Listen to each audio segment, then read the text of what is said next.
नमस्कार दोस्तों, राधे राधे। मैं डियर दिगवाल नंदनकानन होस्ट। आरती जग पावन पुराने शामे शामे शामे वही काम आवे। नारायण ने कहा, देखो मैं सर्वश्रेष्ठ हूँ ऐसा नहीं कहना चाहिए। जीवन जो है क्षणभंगुर है, कब समाप्त हो जाएगा ये कोई नहीं जानता।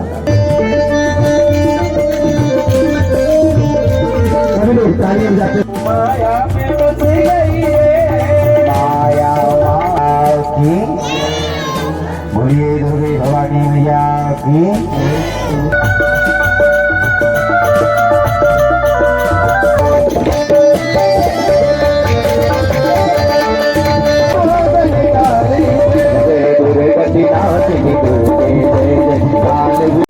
नमस्कार दोस्तों, राधे राधे। मैं डियर दिगवाल नंदनकानन होमस्टे मुक्तेश्वर से आप सभी का हार्दिक स्वागत करता हूँ अपने चैनल नंदनकानन होमस्टे में। तो आज हमारी अष्टम दिवस की कथा का यहाँ पे प्रारंभ होने वाला है। तो हमारी दस तैयारी चल चुकी है, सुबह की आरती हो चुकी है और अभी दर्शनार्थी जो श्रोतागण हैं वो भी आना शुरू हो चुके हैं। तो चलिए आपको ले चलता हूँ आज अष्टम दिवस की कथा में। बने रहिए हमारे साथ में, पूरी वीडियो को एंजॉय कीजिए। चलिए शुरू करते हैं आज का ब्लॉग। नमो वै ब्रह्मनिधये वासिष्ठाय नमो नमः।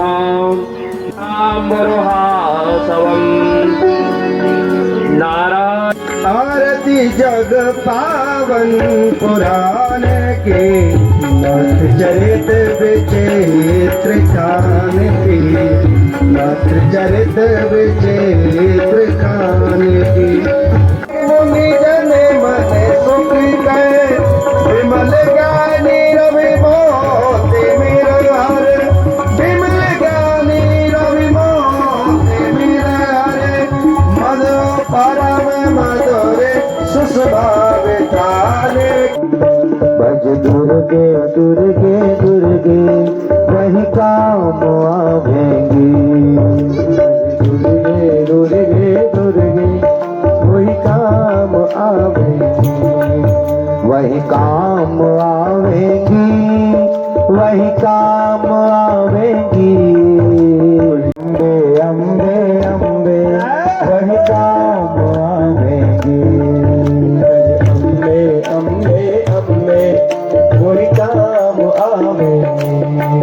भज दुर्गे दुर्गे दुर्गे वही काम आवेंगी। भज दुर्गे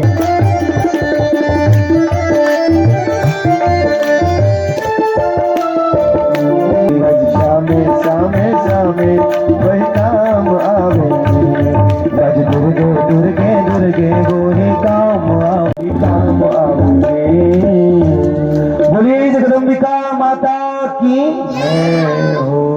नारायण ने कहा, देखो मैं सर्वश्रेष्ठ हूँ ऐसा नहीं कहना चाहिए, क्योंकि जहाँ से अहंकार की भावना हमारे अंदर आ जाती है तो परमात्मा अपने जीव के अंदर मद को रहने नहीं देते।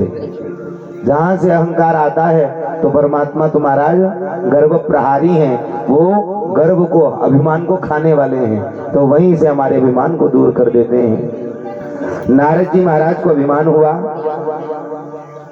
नारद जी महाराज को एक सुंदर नदी में सरोवर में ले गए और नारद जी से कहा, इस सरोवर में स्नान कर लो। तो जैसे ही नारद जी ने स्नान किया तो सज्जनों कहते हैं नारद जी उसी समय स्त्री रूप में परिणत हो गए, स्त्री बन गए और अपने सारे क्रियाकलाप को विस्मृत उन्होंने कर लिया, सब कुछ भूल गए। तभी उनके समक्ष एक तालत ध्वज नाम का राजा आया और उसने नारद जी को देख करके पूछा, अरे सुंदरी तुम कौन हो? अरे देवी तुम कौन हो? तो नारद जी, जो स्त्री रूपधारी नारद जी हैं, वो कहते हैं कि मुझे तो कुछ पता ही नहीं है कि मैं कौन हूँ, कहाँ से आया हूँ, कहाँ से आई हूँ, किसकी पुत्री हूँ, मुझे अपने बारे में कुछ भी ज्ञात नहीं। तो तब कहते हैं तालत ध्वज राजा ने कहा, कोई बात नहीं देवी, मैं तुमसे विवाह करना चाहता हूँ। और स्त्री रूपधारी नारद जी के साथ में उस तालत ध्वज का विवाह हुआ। आगे वर्णन करते हैं कि इस प्रकार से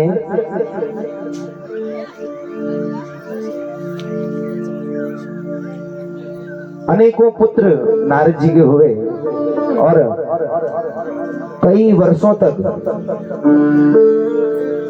नारद जी अपना विहार करते रहे। जब बाद में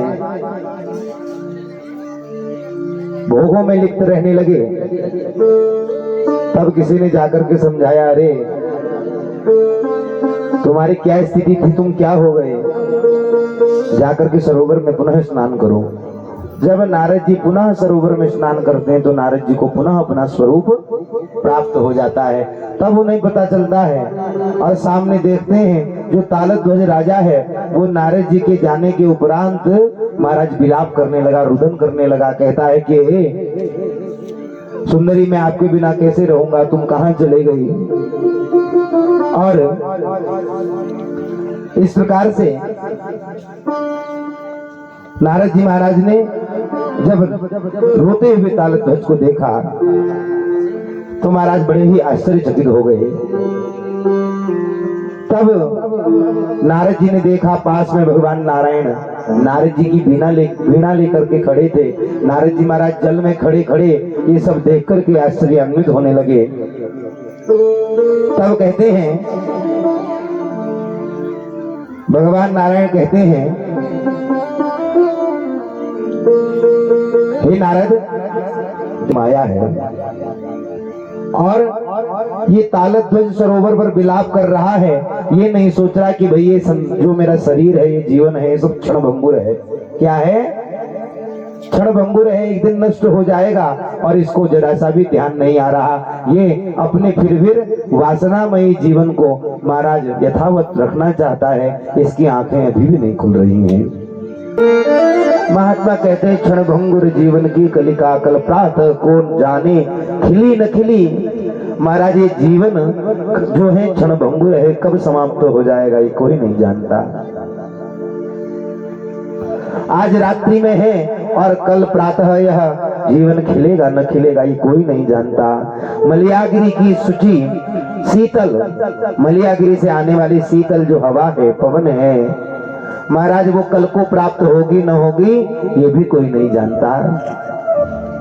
कलयुग महाराज काल कुठार लिए हुए काल रूपी कुल्हाड़ी को लेकर के फिरता है और तन नम्र पे झोट झिली न झिली। हमारा शरीर उस चोट को सहन कर पाएगा कि नहीं कर पाएगा ये कोई नहीं जानता।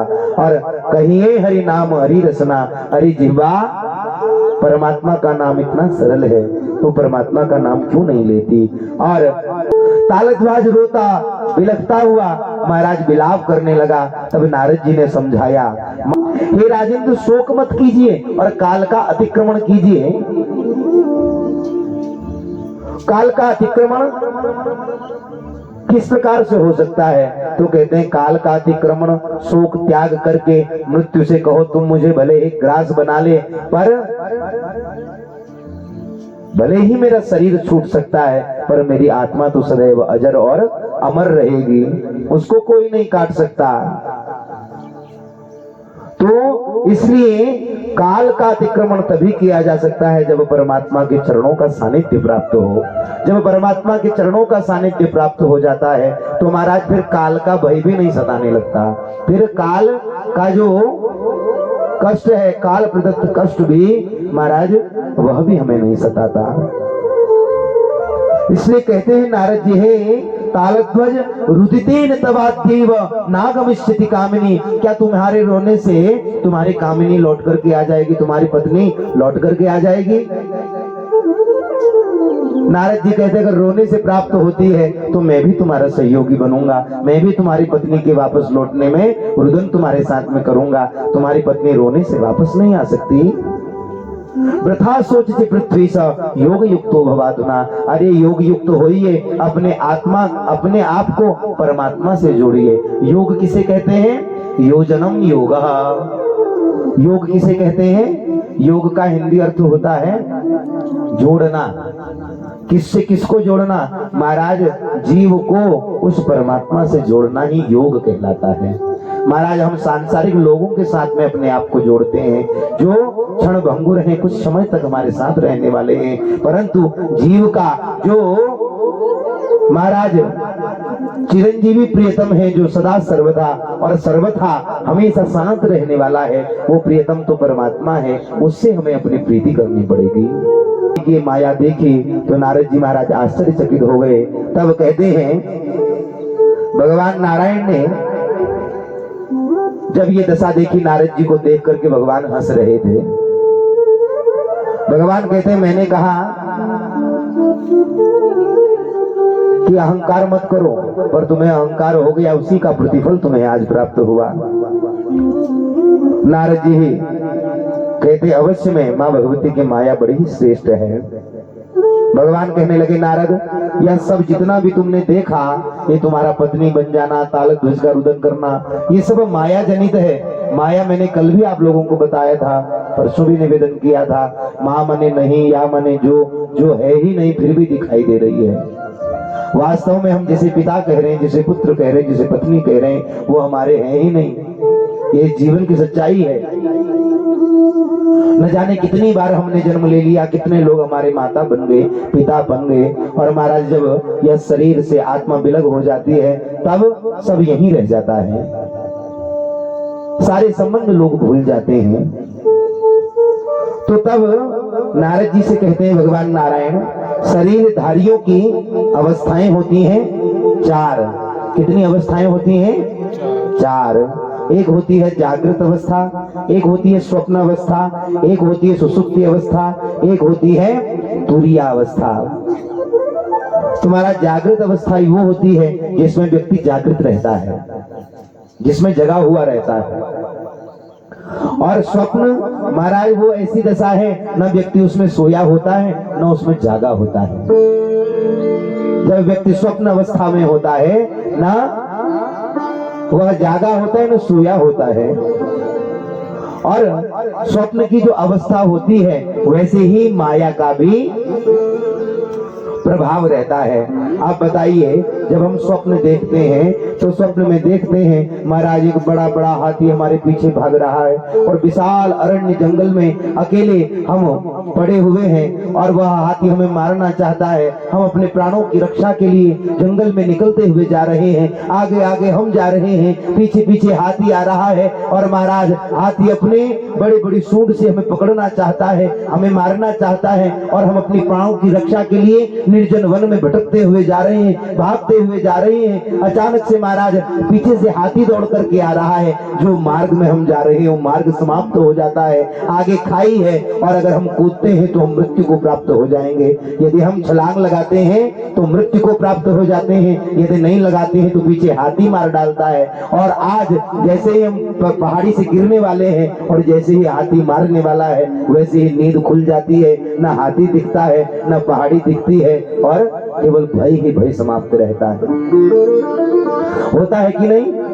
तो स्वप्न में जैसे हम महाराज वो जो लीला देखते हैं वो हमें एकदम सत्य प्रतीत होती है, उसी प्रकार ये भगवान की माया भी है। महाराज ये जितना भी हम संसार चक्र देख रहे हैं, ये सब है तो अवास्तविक महाराज, यहाँ केवल काल्पनिक है, परंतु वास्तविक सब प्रतीत हो रहा है। और यह संपूर्ण जो संसार है महाराज, इसको रंगमंच कहा गया है। ये सब क्या है? रंगमंच है। और भगवान ने हमें यहाँ लीला करने के लिए भेजा है। जैसे रामलीला होती है ना, राम सब अभिनय कर रहे हैं, और अभिनय वही श्रेष्ठ होता है जो महाराज जब तक कार्यक्रम हो रहा हो तभी तक अभिनय रहे। यदि महाराज वो अभिनय करते करते बाद में अपने आप को ही भूल गया तो महाराज फिर क्या होगा? फिर तो संसार वाले उसको पागल कहेंगे ना कि भाई ये तो अभिनय करता था, अभी अपने आप को ही भूल गया है।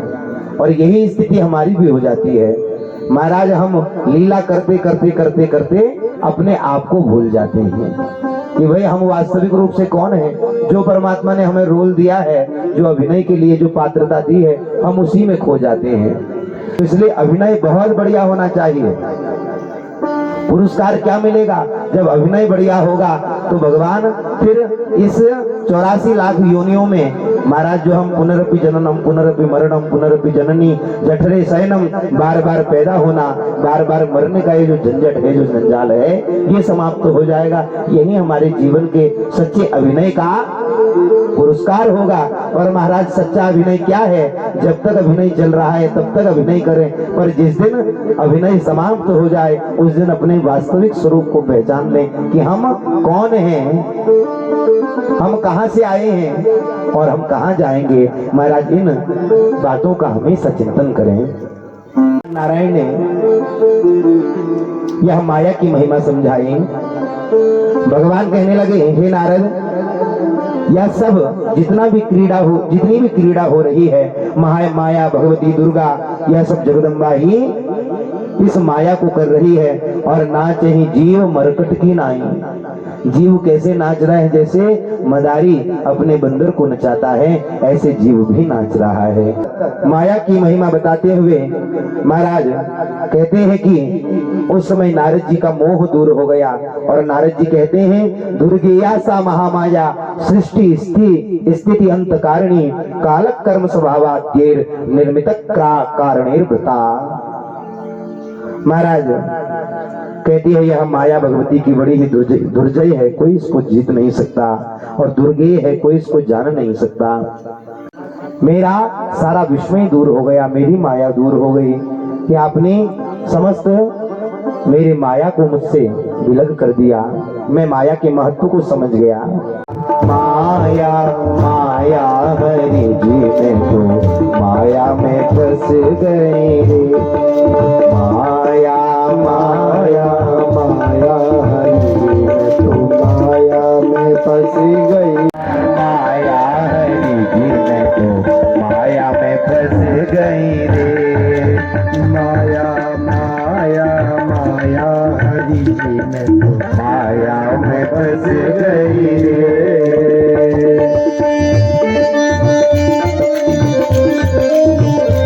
सभी लोग ताली बजाते हुए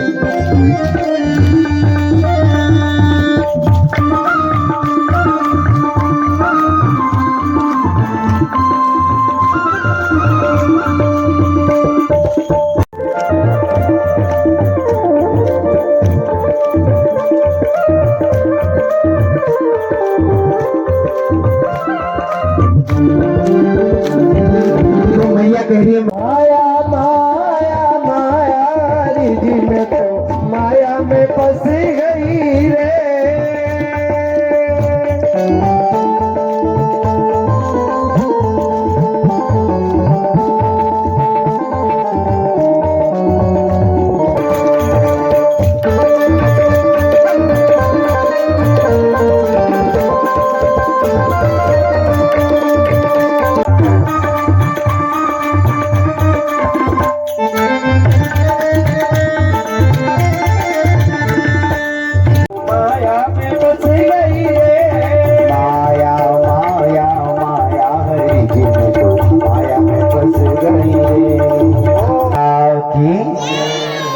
बोलिए दुर्गे भवानी मैया की। तुम्हारा जैसी माया है प्रतीक। तो सज्जनों, राजा जन्मेजय वेद व्यास जी महाराज से कहते हैं, राजन हे वेद व्यास जी महाराज, मैं सूर्यवंशी था और अब मैं चंद्रवंशी राजाओं का वर्णन सुनना चाहता हूँ। आप कृपा करके जो जगदम्बा के भक्त हैं, ऐसे चंद्रवंशी राजा, उनका वर्णन आप मुझे कीजिए। तब वेद व्यास जी महाराज ने बताया, भगवान विष्णु के नाभि कमल से ब्रह्मा जी हुए और तब ब्रह्मा जी ने तपस्या करके मानवीय सृष्टि कर पाने में सामर्थ्यवान हुए। सर्वप्रथम ब्रह्मा जी के 7 मानस पुत्र हुए, मरीचि, अंगिरा, अत्रि, वशिष्ठ, पुलह, क्रतु, पुलस्त्य, शेष। कहते हैं अंगूठे से दक्ष प्रजापति उत्पन्न हुए और सनकादि को उत्पन्न किया। बाएं हाथ के अंगूठे से वीरिणी, जो दक्ष की पत्नी है, जिन्हें अक्षिणी भी असिकनी भी कहा जाता है, उन्हें उत्पन्न किया। उन्हीं से देवर्षि नारद का प्रादुर्भाव हुआ। राजा जन्मेजय कहने लगे, नारद जी तो ब्रह्मा जी के मानस पुत्र कहे जाते हैं, तो फिर वीरणी से कैसे उत्पन्न हुए? तब वेद व्यास जी महाराज ने कहा, हे राजन, दक्ष प्रजापति को ब्रह्मा जी ने सृष्टि करने की आज्ञा दी।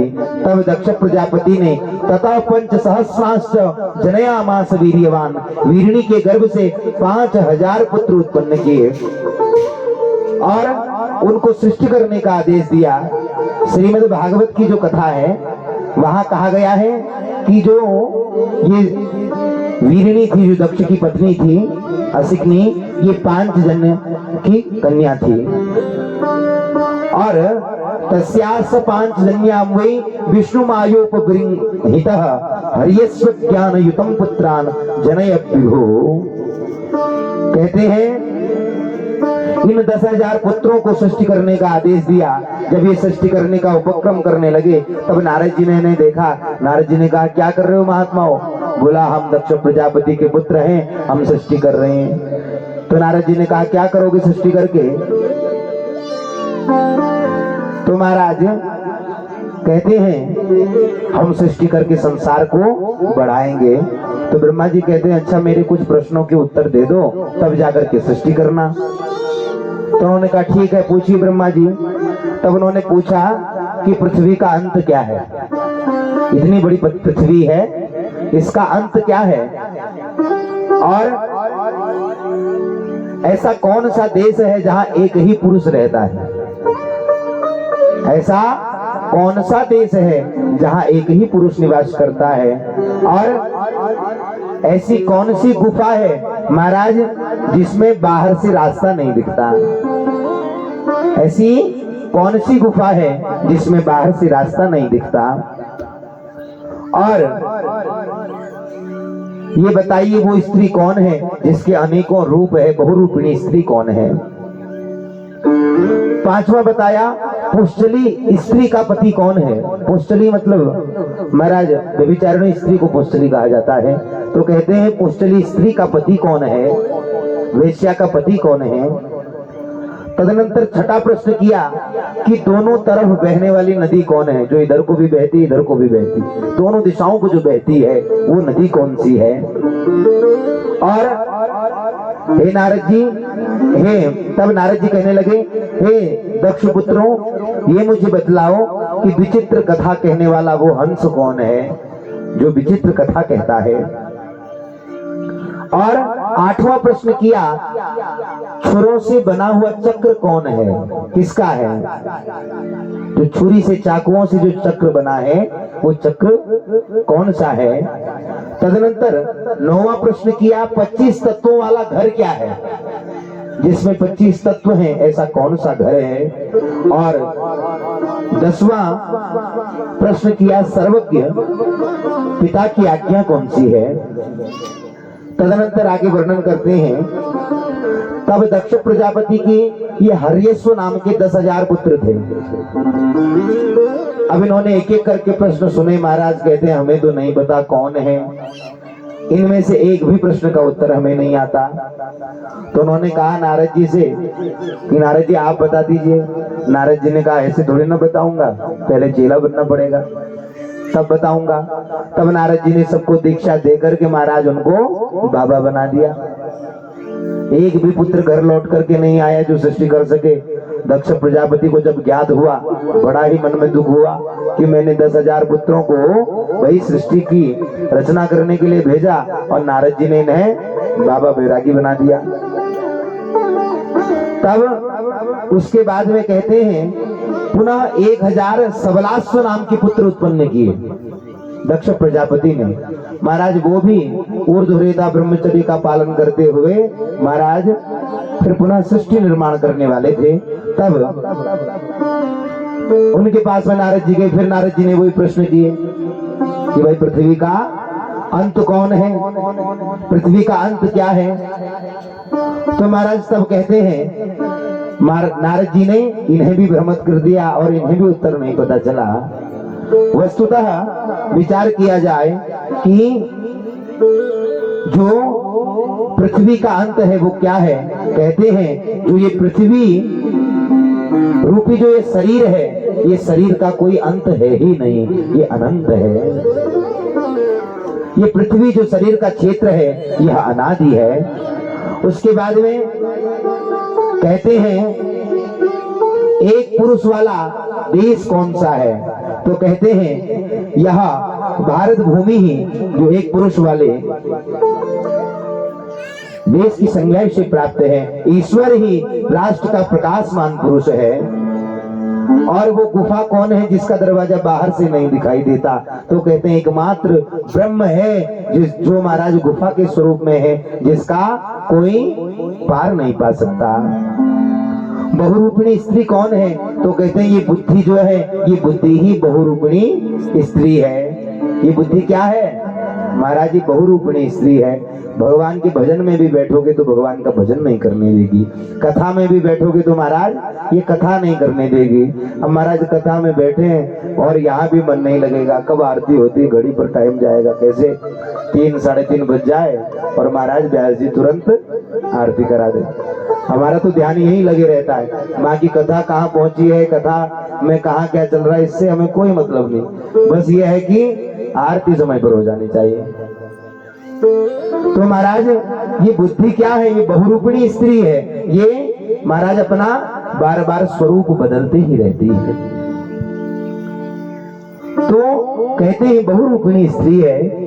और पुष्टली स्त्री का प्रतीक कौन है, तो कहते हैं ये जो जीव है, ये जीव ही पुष्टली स्त्री का पति है। पुष्टली मतलब जो है माया। और दोनों तरफ बहने वाली नदी कौन सी है, तो कहते हैं ये माया है जो दोनों तरफ बहने वाली नदी है। और विचित्र कथा कहने वाला हंस कौन है, तो कहते हैं ये शास्त्र है जो महाराज विचित्र हंस कहलाता है, विचित्र प्रकार की कथाएं कहता है। और तीक्ष्ण धार वाला चक्र, छुरी की धार वाला चक्र कौन है, तो कहते हैं काल ही तीक्ष्ण धार वाला चक्र कहा गया है। और 25 तत्वों का घर कौन सा है, तो कहते हैं 25 तत्वों का घर ही ये शरीर है। 10 द्वार इसमें है। शास्त्रों में 9 द्वार 10 द्वारों की कल्पना की गई है। 10 दरवाजे वाली ये काया कुटिया है महाराज, ये जमाने से निराली कुटिया है। और कहते हैं हमारा जो वास्तविक पिता है वो कौन है, जो हमारा वास्तविक पिता जिसे कहना चाहिए वो कौन है, तो कहते हैं शास्त्र ही हमारा वास्तविक पिता कहलाने योग्य है। शास्त्र ही हमारा वास्तविक पिता है। अब दक्ष प्रजापति को जब नारद जी के करतूत का पता चला तो महाराज क्रोधित हो गए और प्रजापति ने नारद जी महाराज को क्रोधित होकर के श्राप दे दिया कि हे नारद, तुमने मेरे पुत्रों को नष्ट किया है, तुमने मेरे पुत्रों को समाप्त किया है, अब तुम्हारा भी नाश होगा। अतएव इस पाप के परिणाम स्वरूप तुम्हें गर्भ में वास करना पड़ेगा और तुम्हें भी मेरा पुत्र बनना पड़ेगा। तब माता वीरिणी के गर्भ से नारद जी का प्राकट्य हुआ। इस प्रकार से शाप के प्रभाव से मुनि नारद जी ने वीरिणी के गर्भ से उत्पन्न हुए।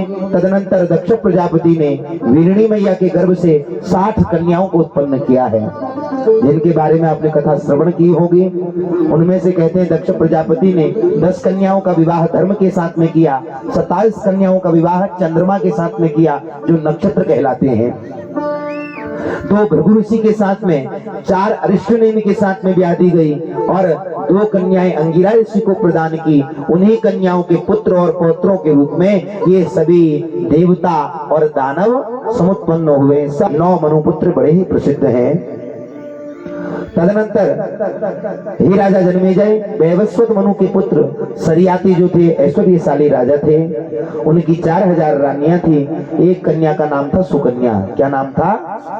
सुकन्या, जिसका विवाह उसने क्या किया, एक बार च्यवन ऋषि जंगल में महाराज तपस्या कर रहे थे और इतनी भयंकर तपस्या उन्होंने की कि चारों तरफ से दीमक ने मिट्टी लगा दी, मिट्टी उन पर चढ़ाई, तो महाराज वो एक पूरी दीमक की बाबी बन गई।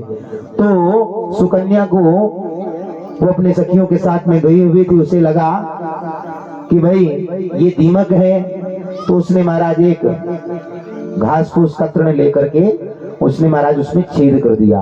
तो कहते अंदर बैठे थे च्यवन ऋषि, तो उनकी दोनों आंखें फूट गई, रक्त बमन करने लगा। जब खून निकल करके आया तो महाराज च्यवन ऋषि जैसे ही बाहर आए क्रोधित हो गए और माँ जगदम्बा की तपस्या में लीन थे। तपस्या करते समय इतना समय हो चुका था, महाराज जब आंखों से रुधिर बमन करने लगा तो कहते हैं जब रक्त निकलने लगा तब ऋषि को बड़ी वेदना हुई। तो महाराज इतनी वेदना हुई कि कहते हैं सरियाती की सेना का महाराज मलमूत्र रुक गया। सब लोग बड़े परेशान हो गए, दुखी हो गए। तब महाराज राजा को किसी कुकृत्य का आभास हुआ कि किसी ने किसी महात्मा का अपमान कर दिया, अनिष्ट कर दिया। इसी कारण से सभी की दशा हुई है। तब सुकन्या ने कहा, हे पिताजी, मैंने जुगनू की शंका करके उनकी दोनों ज्योतियों में मैंने ही कांटे चुभो दिए थे और जब वहां से रक्त निकला तो मैं आश्चर्य में पड़ गई और मुझसे उस दीमक की बाबी के अंदर स्थित मुनि का अनिष्ट हो गया।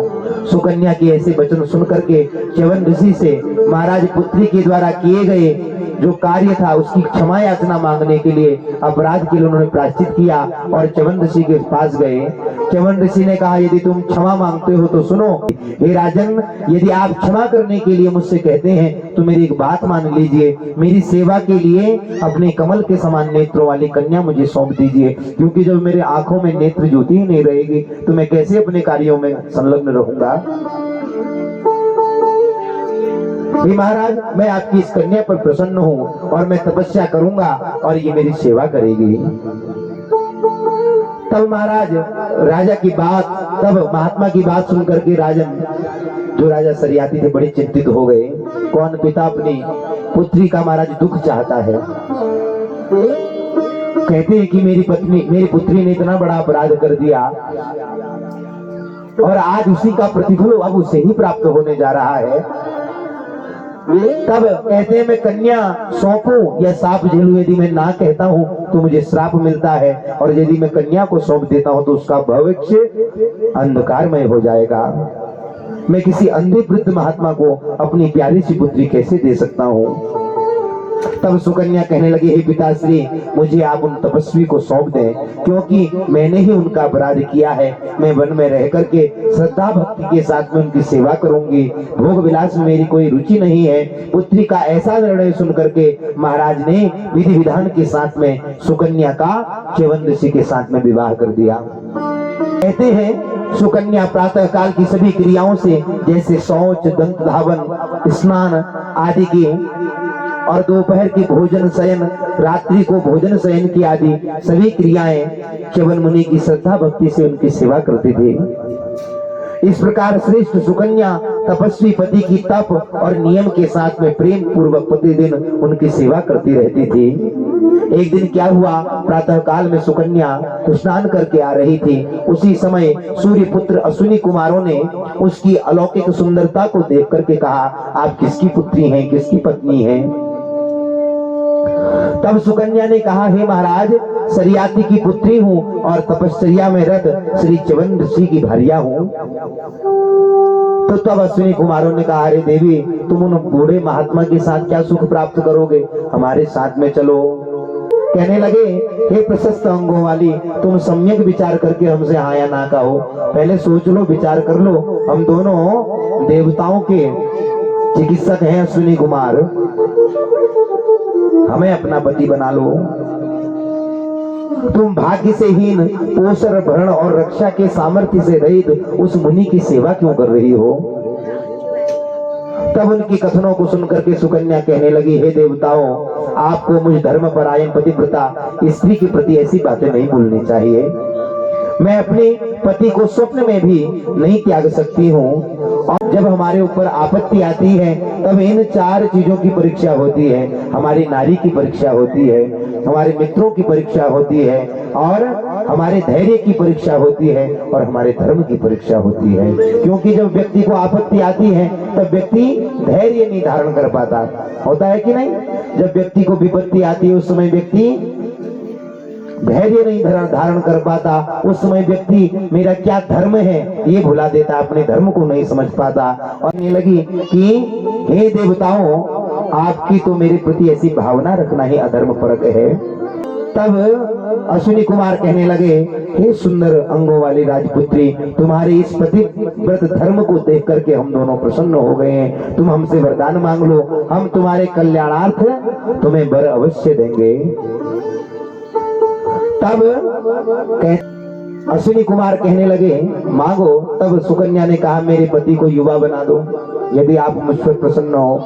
तो कहने लगे, अच्छा, हम देवताओं के श्रेष्ठ वैद्य हैं, हमें तुम्हारी परीक्षा करनी पड़ेगी। सुकन्या ने कहा, बोलो। तो कहने लगे, हम तुम्हारे पति के साथ में सरोवर में स्नान करेंगे और जैसे ही हम डुबकी लगा करके बाहर आएंगे, हम तीनों तुम्हारे पति के समान रूप रंग आकृति वही से प्रतीत होंगे। तब तुम्हें अपने वास्तविक पति को पहचानना है। यदि तुम अपने वास्तविक पति को पहचान लोगी तो हम तुम्हारे पति को युवा बना देंगे। तब सुकन्या ने कहा, ठीक है। अब महाराज जाकर के चवंदसी के पास में जाकर के सारा वृतांत तो सुना दिया। तो तब चवंदसी ने कहा, मेरी आज्ञा है। तब सुकन्या ने जाकर के प्रतिज्ञा अनुसार कहते हैं, अश्विनी कुमारों से कहा, आप अपने प्रतिज्ञा अनुसार कार्य करिए। तदनंतर अश्विनी कुमारों ने च्यवन मुनि को साथ में लेकर के सरोवर में तालाब में प्रवेश किया और जैसे ही स्नान करके बाहर आए, अब तुम्हारा तीनों लोग देवता दिख रहे हैं। सुंदर स्वर्ण मुकुट मंडित को धारण किए हुए, स्वर्ण मुकुट से मंडित हैं, अलंकृतों से शोभित हैं, अलंकारों से सुशोभित हैं। तो अब तब तीनों एक साथ कहने लगे, हे बर्बरिणी, हे भद्रे, हम में से तुम जिसे चाहती हो उस एक को वर्ण कर लो। सुकन्या महाराज ऐसा सोच करके बड़ी ही चिंतित हो गई, दुखी हो गई। कहती है, हे भगवती, हे माता जगदम्बा, मैं जाऊं तो जाऊं कहाँ, करूं तो करूं क्या? यदि मुझसे एक भी अपराध हो गया तो इन अश्विनी कुमारों का मुझे वर्ण करना पड़ेगा। तो चिंतित होकर के माता भगवती की बड़ी सुंदर स्तुति की। कहती है, माता भगवती, शरणम त्वाम प्रपन्नास्मि, मैं आपकी शरण में आ गई हूँ, मैं प्रपन्न हूँ। विस्मयम परमागता पतिम दर्शय मे मातर, मग्नास्मि शोक सागरे, मैं शोक सागर में पड़ी हुई हूँ। हे माता भगवती, मुझे रास्ता दिखाइए, मुझे मार्ग दिखाइए। तब कहते हैं, उस समय माता भगवती की बड़ी सुंदर वंदना की, माता भगवती की सुंदर आराधना की कि देवाभ्याम चरितम कूटम कम वृणोमि विमोहिता पतिम दर्शय सर्वज्ञ विदित्वा में सतीव्रतम। कहती है, मेरे सतीव्रत की लाज रखना, मेरे पतिव्रत की लाज रखना। मैं अपने कौन से पति का वर्ण करूं, मुझे समझ में नहीं आता कि कौन मेरा पति होगा। तब महाराज दुखी होकर के यह सुकन्या माता भगवती की वंदना करने लगी।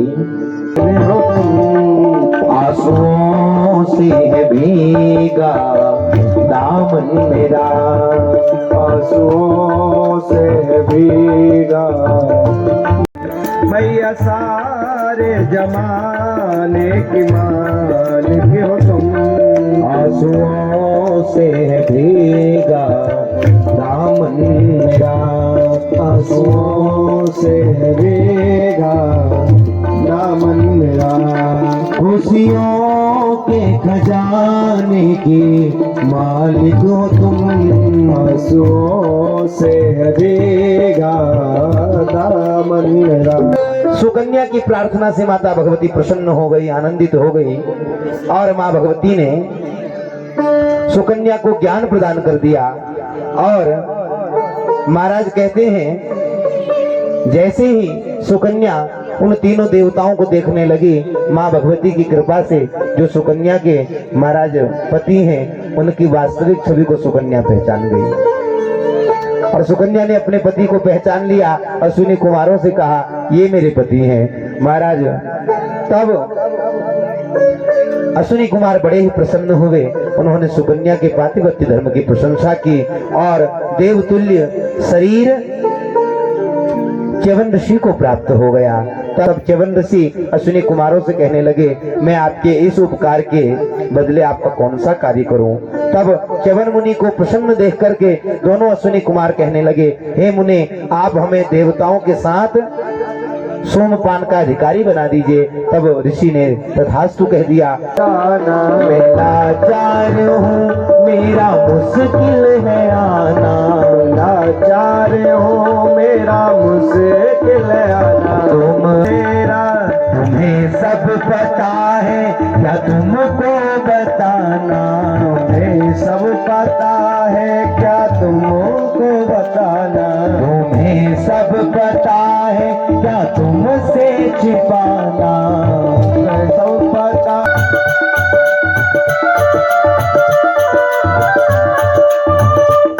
ना आ जाना, आ जाना, तुम आ जाना, आ जाना, आ जाना, तुम आ जाना, आ जाना, आ जाना, तुम आ जाना, आ जाना, आ जाना। दुर्गति नाशिनी दुर्गे जय जय, दुर्गति नाशिनी जय, काल विनाशिनी काली जय जय, काल विनाशिनी काली जय जय, काल विनाशिनी काली जय जय।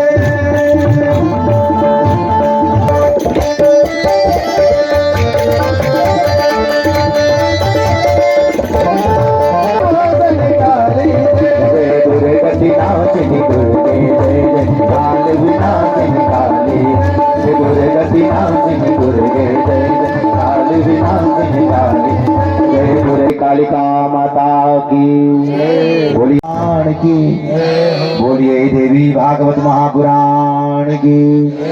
आरती तेरी गाऊं, ओ अम्बे मात भवानी, ओ अम्बे मात भवानी, ओ अम्बे मात भवानी, ओ अम्बे मात भवानी, ओ अम्बे मात। परम श्रद्धेय व्यास जी हमारे जन्म, जिनके द्वारा आज अष्टम दिवस की कथा। सो फाइनली हमारी अष्टम दिवस की कथा यहाँ पे समाप्त होती है और कल नवम दिवस होगा और समापन होगा, पूरी कथा का विराम दिया जाएगा। तो आज की कथा इन पे विश्राम देते हैं और उम्मीद करता हूँ आपको ब्लॉग पसंद आया होगा। ब्लॉग पसंद आए प्लीज़ को लाइक कीजिए, शेयर कीजिए और कमेंट कीजिए, और यदि आप चैनल में नए हैं तो प्लीज़ चैनल को सब्सक्राइब कीजिए और बेल आइकन प्रेस कीजिए। बेल आइकन प्रेस करना मत भूलिए, ताकि कोई भी हमारा नया ब्लॉग प्रोड्यूस होगा तो नोटिफिकेशन के माध्यम से आपको मिल जाएगा। तो हमेशा से हमारे साथ ऐसे बने रहने के लिए आपका बहुत बहुत धन्यवाद। मिलते हैं नए ब्लॉग में, तब तक के लिए राधे राधे।